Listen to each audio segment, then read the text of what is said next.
all over the world, right? That's what it's all about. That's the beauty of it, right? Zoom and traveling, and it's great. It's great to be able to chat to different people. Yeah. So, Regina, tell us, who are you? What do you do? And where are you from? Yeah, thank you so much, first of all, for having me, because I was really looking forward to this conversation based on our first exchange. So I grew up in Germany. I was born in a tiny little village of about 9 houses at the time. Now it's double. And I grew up on a farm as the shyest kid in the village. And even then, though, I had this very adventurous spirit inside of me. And this is what I think eventually pushed me out into the world. And it's also that insatiable curiosity that I've ever had inside of me as well. So that what I did is at 19, I moved to Munich to study.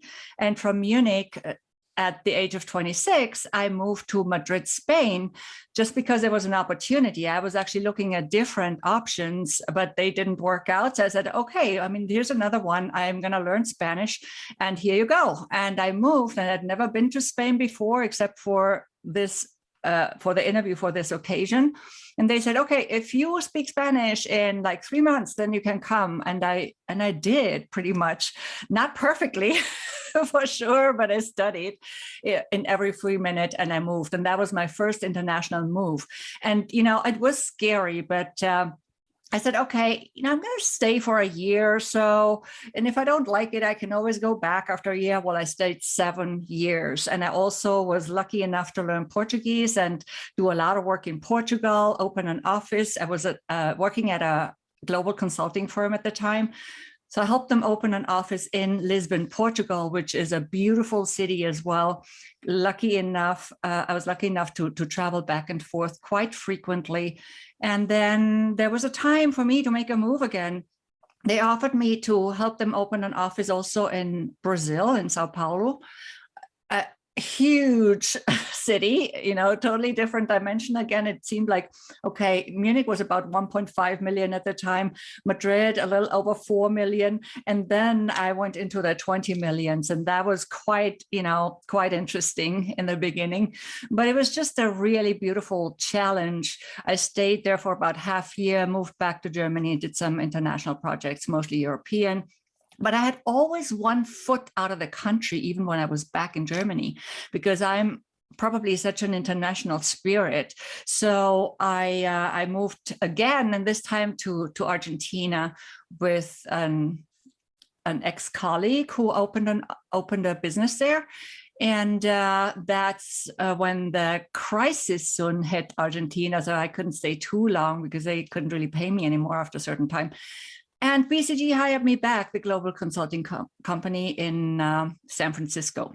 I moved to San Francisco. I know it's a long story, but it's sort of a little bit to give you the gist of who I am, because I do have a very multicultural and very eclectic background. So after the 3.5 years then in San Francisco, I moved back to Argentina, and I just packed up and I said, okay, I'm going to open a bed and breakfast, And I love tango also, and all the other dances that I learned along the way. And so I spent a few years in Argentina. Then I somehow got drawn to Rio de Janeiro, Brazil. I moved again. And that's when I had a more challenging experience. We all have our ups and downs and our challenges. And some of these are, of course, our biggest opportunities to learn and grow. In hindsight, it's always easy to say that. When you're in the midst of it, less so. And so anyway, I opened another business in which I had invested 2 years and all the money I'd ever made in my life. And I ended up having to close it because of a fraudulent business partner. I lost a lot of money. I lost my business. I lost my self-esteem, my confidence that I'd built up so diligently over the years from this shy little girl in the village. And but I decided, okay, my next station is New York City. So I started from scratch again, rebuilding everything, including my confidence.